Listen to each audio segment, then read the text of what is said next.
Sabrina Osso grew up with violence. Her father beat her mother regularly, and she knows firsthand how violence can steal someone's life.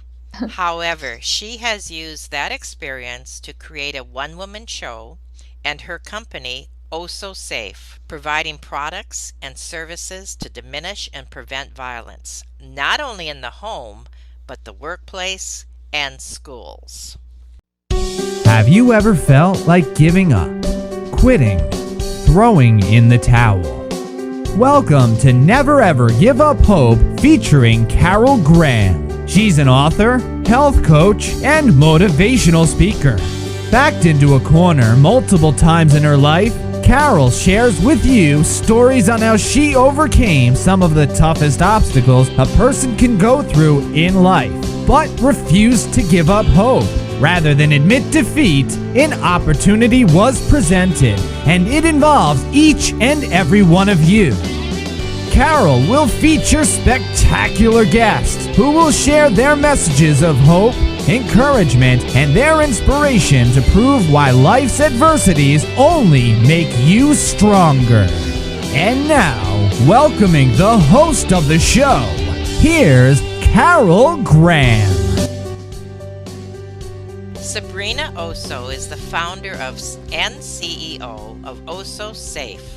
She is a TEDx speaker, a real estate agent, and consultant on promoting safety and preventing violence in the workplace, at schools, and places of residence.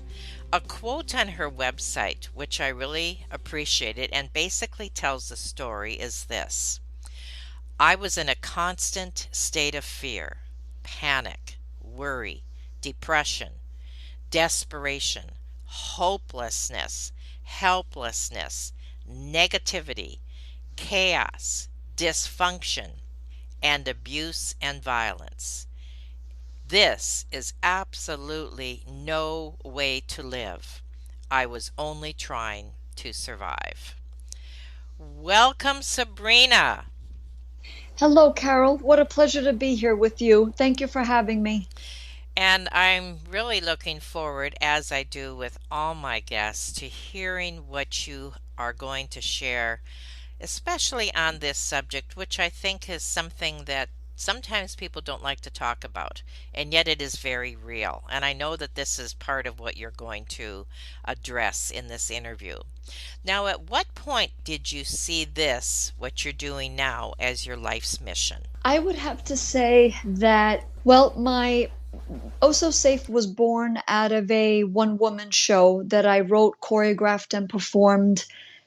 This was a few years ago, and I play. I am a dancer. I am a late dancer. I didn't start when I was 3, 4, 5 years old, like the usual age. I started much later. However, it was always in my DNA. It's my essence. I am a dancer, and I started late. I didn't start really until I moved out, and I took a lot of dance classes, and I was in New York City, completely submerged and immersed in the dance world, and I loved it. I was taking 12 classes a week. I was Oh taking my. voice lessons, and I started writing my one-woman show called Home Sweet Home question mark, and I play different women being abused. She goes to her good place. That's where the dancing comes in. But Mm-hmm. then she's pulled back into the terror of violence. But the show ends really strong, really empowering. And I did a lot of research for the show because I wanted it to be educational as well as entertaining. And I could not believe the statistics that I was finding. I couldn't believe how prevalent this was. So I said to myself, I need to make this into a business. And Hmm. I thought back, what did I need growing up? What would have made a difference for me? So with all of these components together, that's how Osso Safe was born. And I designed products and services to really make a difference, diminish it, and more on the prevention side. So I hope I answered the question. That's how I saw that this was a need for myself as well as others. What type of products and services? It's mostly combining education and technology, but specifically, we do speaking engagements, seminars, and workshops. But our core product is the Osso Safe Home Sweet Home package. If you would like, I could explain what that is in detail right now or later, but that is our core product, the Home Sweet Home package for the real estate industry. But we are focusing on the landlord tenant portion of the industry because that's the path of least resistance right now. Basically, now I Sure. want to talk about what led you to do this, which you've already answered, and some of the hurdles that you have come across. For example, at one point you said that the legal system makes horrible matters even worse. What did you mean by that? Yes, I am speaking from personal and professional experience from the police. Although the police, I think they're getting better with this, but the lawyers, the mediators, parent coordinators, the so-called child protective service agencies, and ultimately the judges, they have evidence right in front of them and they do not put it together. As I say in my, it's almost as if they side with the abuser. I say in my TEDx talk, and I am quoting myself and I'm speaking the truth, the system emboldens abusive parents and fails child victims over and over again. And these judges, they are extremely, I hate to say it, but it's the truth. They are very misinformed. They worry about their caseload more than they're basically holding the child, the abused child's fate in their hands. And they are more worried about their caseload. And they say to abusive parents, oh, you have to work it out. You have to work it out. And you go through the trouble of getting certifications and making statements and spending hundreds of thousands of dollars to go before a judge and hoping that they will make the right decision. And instead, I have witnessed this for myself as well as other people, and you're better off not even using the legal system because, like I said, they make matters so much worse, especially for the abused child. And I have to say, these child protective service agencies, you call in to perhaps report abuse, you're not even allowed, if you don't want to be anonymous, to be kept abreast on the child. You're not allowed. They go through this elaborate investigation, taking the child out of the school and questioning them, and unless they see drugs in front of them, sex abuse in front of them, bruises, it has to be so extreme. They'll dismiss the case, which is ridiculous to me because there is so abuse, like Osso Safe, abuse is a big spectrum. Home violence, it's a big spectrum. And under that umbrella is workplace violence, school violence, verbal abuse, physical abuse, sexual abuse, school shootings, pornography, child trafficking, sex trafficking, child rape, and they only see what they want to see, or like it has to be so extreme. It's just what I said, Carol, in my TEDx talk. They fail child victims and embolden abusive parents. And just to give even further examples, 2-year-old Kira Franchetti, 3-year-old Bella Bond, 6-year-old Zymir Perkins, 7-year-old Nix Mary Brown, they have all been murdered at the hands of an abusive parent under the watch of a child protective service agency, or the laws, the courts, the judges. It's just so. My point is, what we do at Osso Safe, our products and services, you don't need any laws. You really don't need the courts. And I consult with several lawyers on everything that I do. And one of them is a lawyer that specializes in family law, in divorce. And she said to me, Sabrina, you are short circuiting the entire process. You are nipping it in the bud, resolving it in residency where it needs to be resolved. What do you need the courts for? What do you need them for? So I hope I answered the question. I know I went off a bit, but just to answer the question, which I hope I did. You more than answered it. And as I'm sitting here, my heart is weeping because I know that you are speaking the truth. And I think many of us, as onlookers to this situation, whether it's in our communities or what we see on TV or just the whole problem at large, we are all disheartened by it. And we wish that there was something somebody could do. Well, you are that somebody that is doing something, and we definitely are going to explore that a little further. My first question, though, before we do that is, why do you think this happens? Now, you mentioned overload on the system. Do you think that is a primary reason or just one contributing factor? And if so, other than what you're doing, is there anything that should change? Those are the resources that are out there. There's an episode of violence, abuse, chaos, dysfunction, an episode, and you call the police come, a restraining order is signed or not signed. You're told to hire a lawyer depending upon your budget. If you can even afford a lawyer, you go through the whole system. When there's children involved, it makes it so much more difficult. And I feel that the laws, they are very inefficient.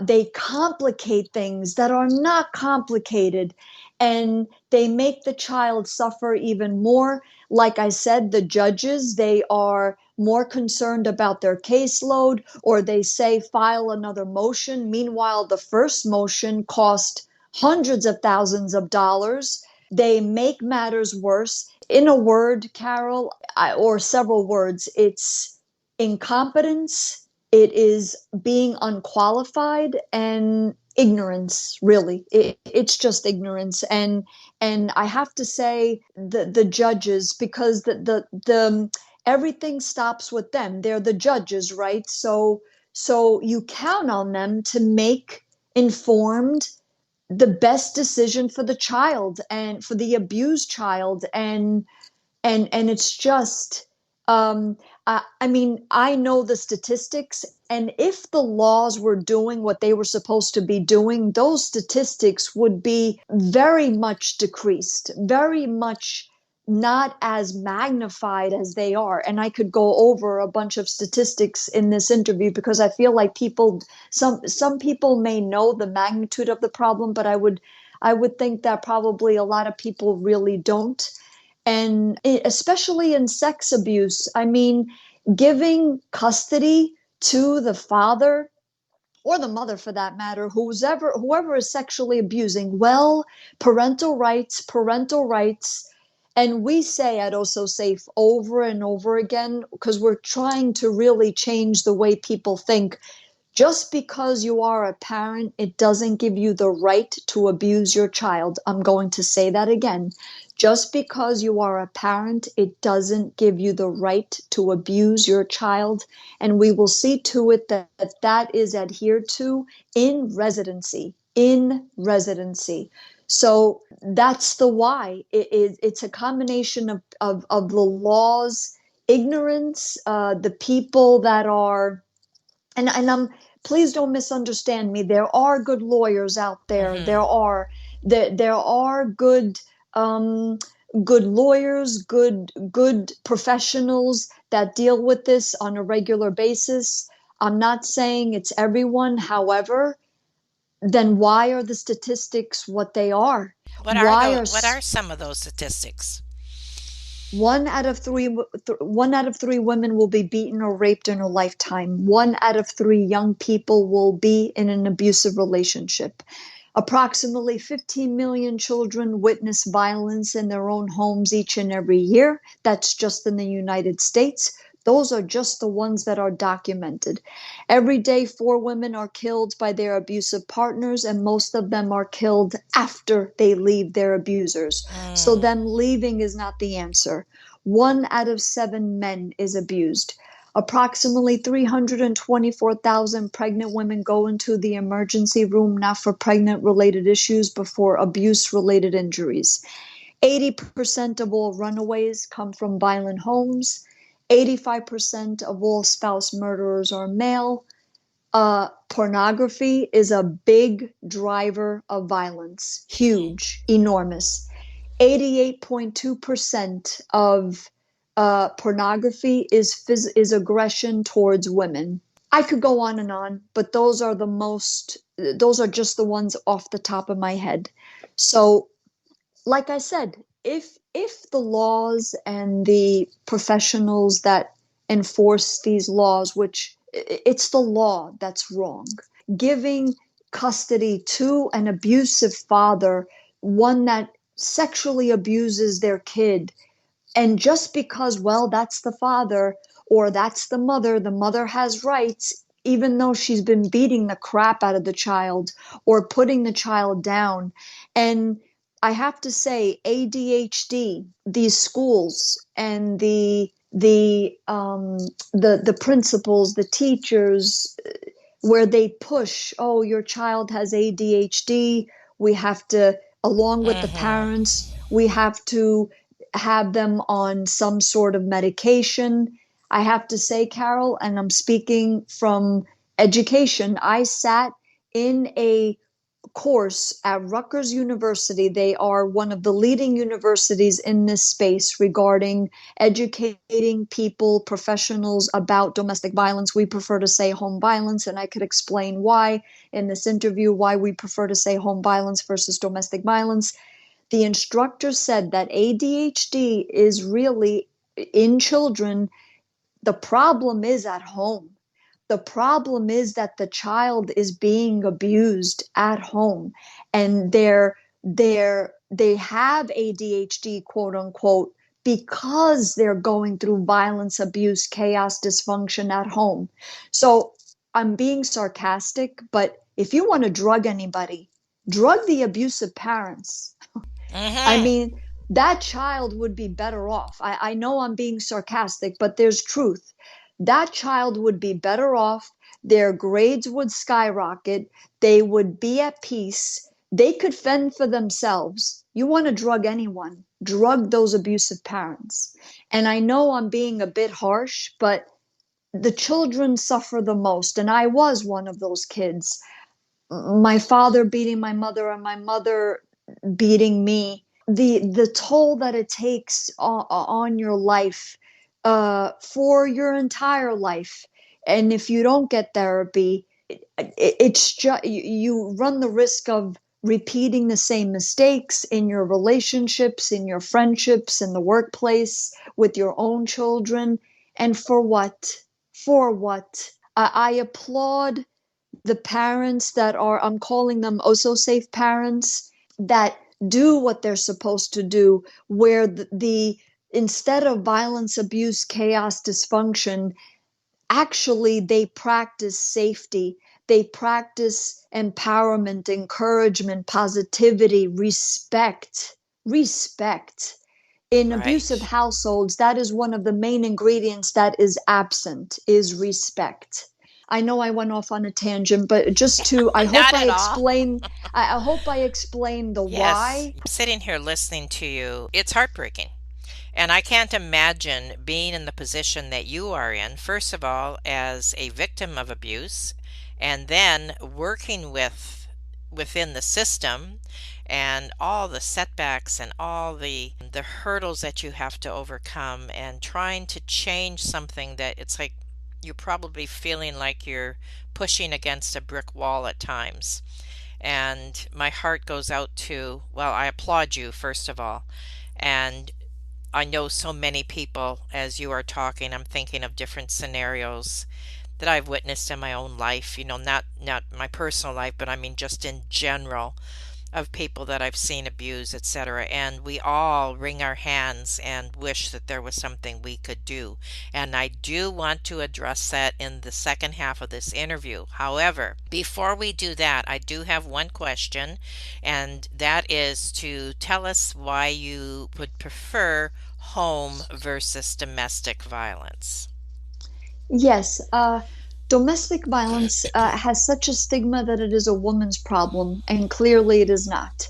And secondly, it assumes that all of the victims are female, and that's not true either. So we prefer to say home violence. It's more inclusive, and it encompasses whatever makes up your home environment. You could be living with your husband, your wife, your boyfriend, your girlfriend, your ex, your children, your stepchildren, your aunt, uncle, grandparents. You could be in a dorm. You could be whatever type of residence, and whoever makes up that residence is your home. So, and home violence is really kind of like an oxymoron, right? If it's a true home, then there shouldn't be violence. And that's exactly our point, correct? Those two words should never be in the same sentence. We just feel that it's more inclusive and people can identify with it more versus domestic violence for the reasons that I just stated. Perfect answer. I really appreciate that clarification, and I will never look at domestic violence the same way again, Oh, wherever thank I you. hear that. So that was perfect. Yeah. Now we are going to take a 30-second break, and when we come back, we want to talk about your programs for one, and then anything else that may come up. So stay tuned, and we'll be back in 30 seconds. Carol Graham would like to show you the path from misery to miraculous triumph in her fast-paced memoir, Battered Hope. She relates her determination to succeed as someone who experienced one horrendous nightmare after another: gang raped and left for dead, loss of a child, husband falsely imprisoned, and cancer. Nothing could break her tenacity or faith. No matter what you face, heartache, loss, suffering, or injustice, Carol will illustrate how she became a victor the same way you can. The secret is to never, ever give up hope. Order your copy at Amazon or batteredhope.blogspot.com. I've been listening to Sabrina talk today and making us acutely aware of what is really going on in the whole field of violence in the home, in the workplace, in schools, etc.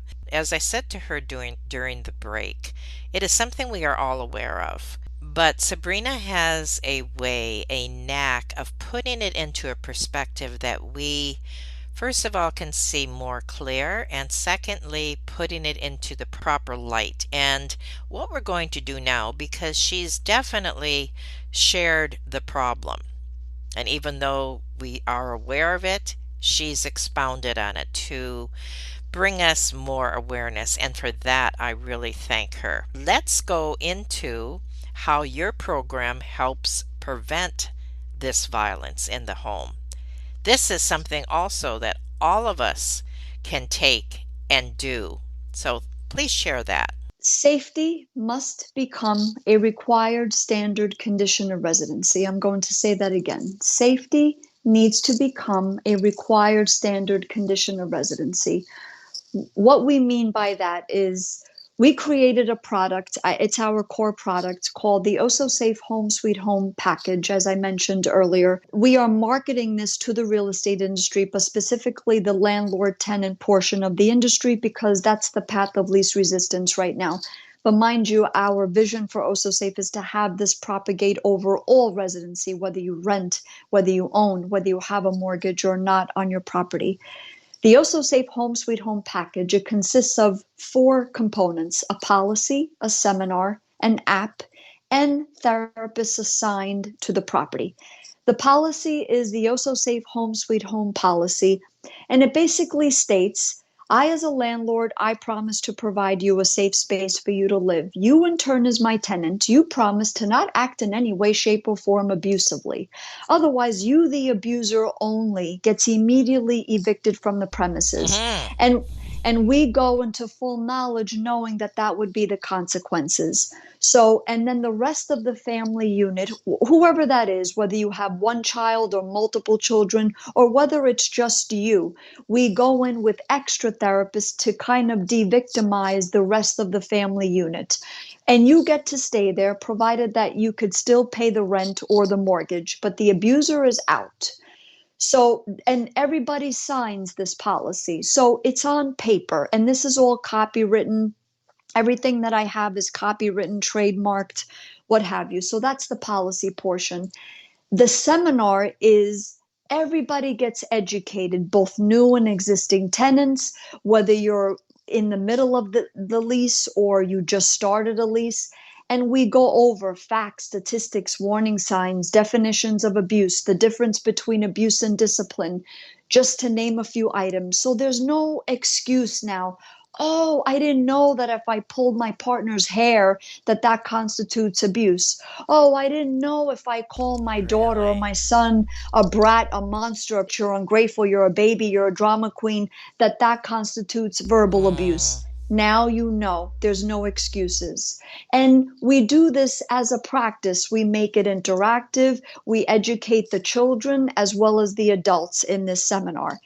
Then there is an app. I hired a software company and they followed my specifications. This app detects violent like movements and captures them in real time, issuing alerts to the landlord. Where, let's say, a landlord has 10 units. Oh, wow, I just got an alert in my unit 2, in my unit 10, that you just beat the crap out of her. You just beat the crap out of him. Well, this is grounds for eviction. There's no more mm. he said, she said factor. I have it right here, and it's proof. So it's being updated right now. So it's the Osso Safe app, and it's on Google, the Google Play Store, as well as the Apple Store. The fourth and final component of the Home Sweet Home package is therapists. Now, we have therapists assigned to the property, and it's part of your residency now. You are required, as part of the Osso Safe certification, you live in an Osso Safe certified property, you are required to check in with your therapist once a month. Is everything okay? Do you see that anything is looming? Well, Mr. and Miss Therapist, actually, our child came home with bad grades. We know that we're not going to beat the crap out of our kid. We live in an Osso Safe certified property. We're held to a higher regard, a higher standard in this property, but help us because we really don't know how to handle this properly.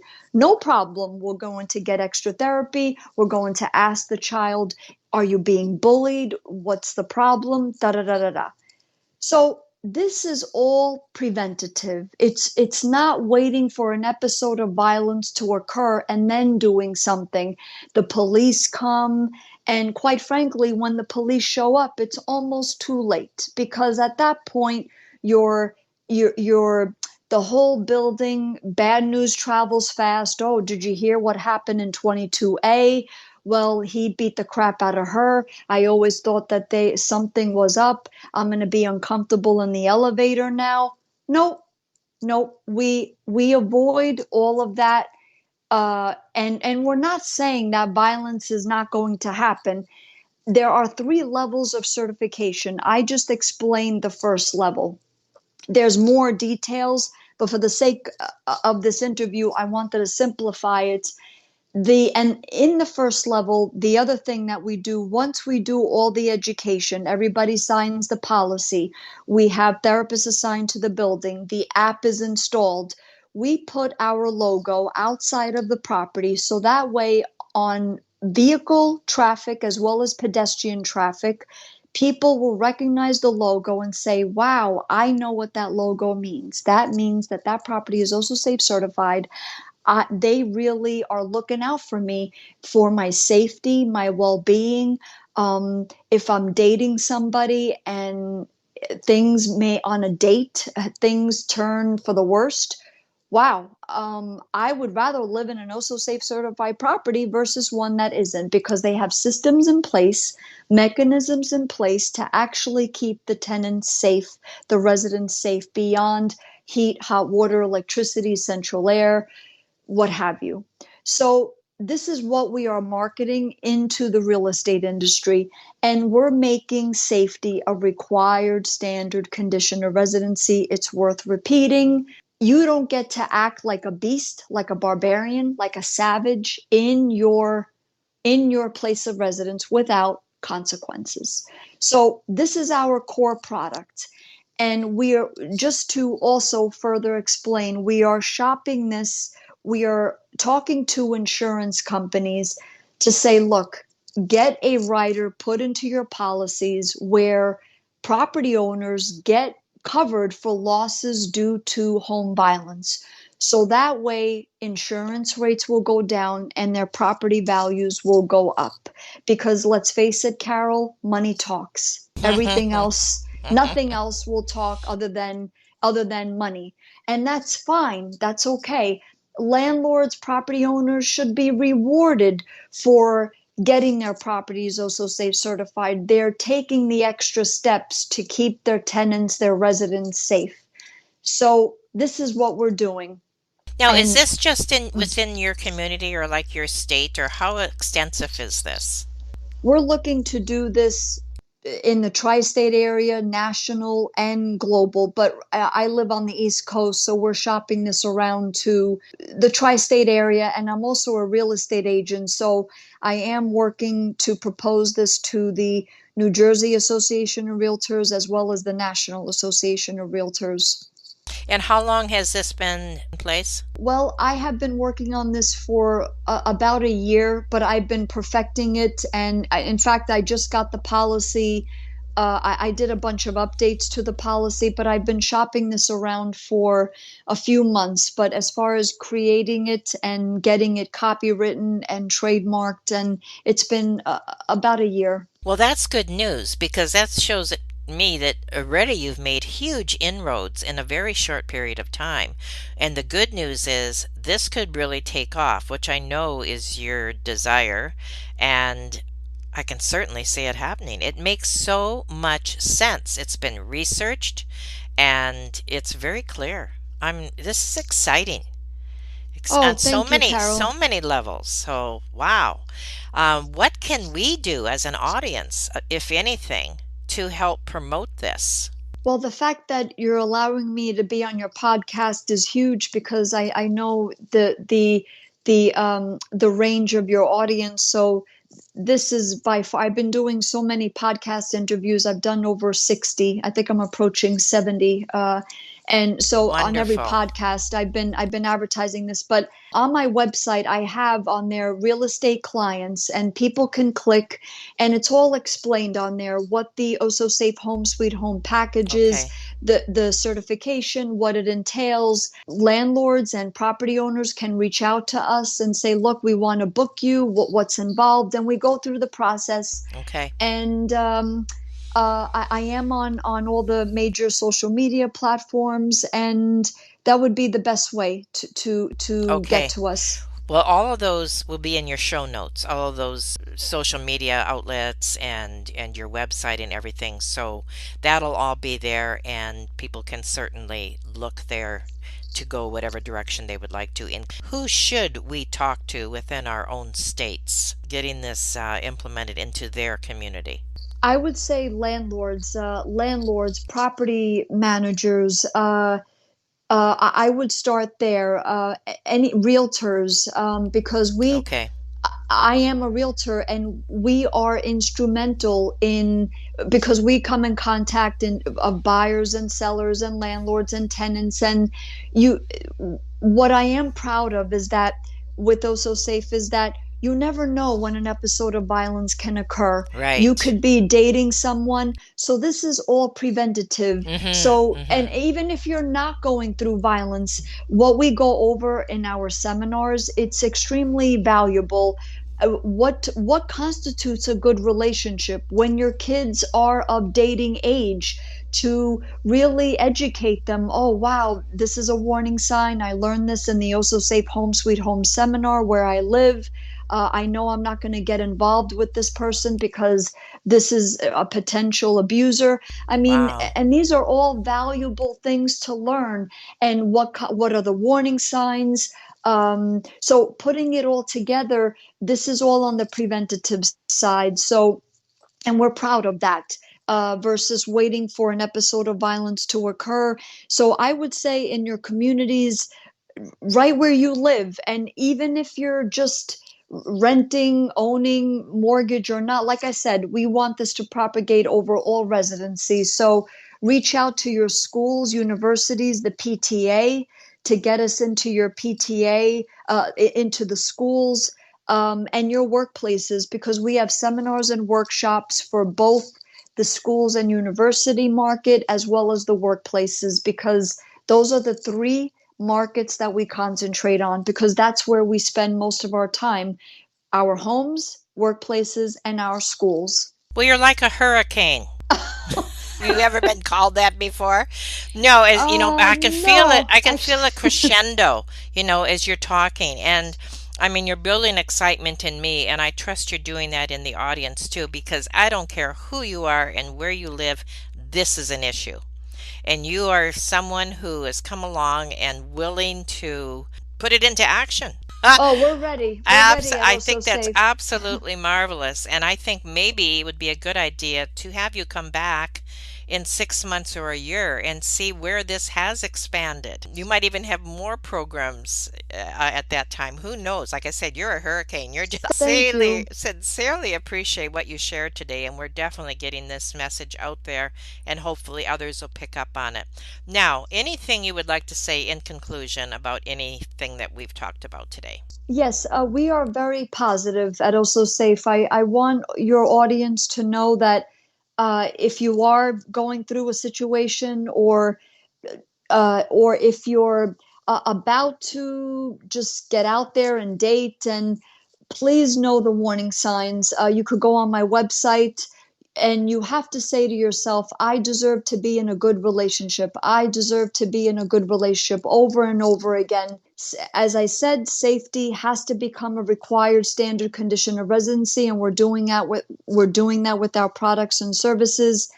And you have the right to be safe in your own home. And we just want everybody to really jump on board, and really practice it. Safety is a practice. Whether you come from violence or not, it's indeed a practice, something that we need to work on every single day. Everything is going to be okay. We will see to that. We will see to that at Osso Safe. Thank you. My goodness, that was a great summary as well. I appreciate everything that you have shared with us today. And for something that is such an ugly subject to deal with, and also a subject that touches everybody, not just nationally, but internationally, I thank you for being so clear and for giving us tools that we can not only use for possibly our own situations, but certainly for those around us within our community and even further. So again, I thank you, Sabrina, for what you shared today and for being on Never, Ever Give Up Hope. Thank you, Carol. Thank you so much. Thank you for listening to Never Ever Give Up Hope, featuring Carol Graham. Did you know that most people succeed because they are determined to? Quitting was never an option. Carol loves your comments and will respond to each one. So please subscribe and review this podcast. A rating of 5 stars would be outstanding and appreciated. Remember, if you are still here, there is always hope.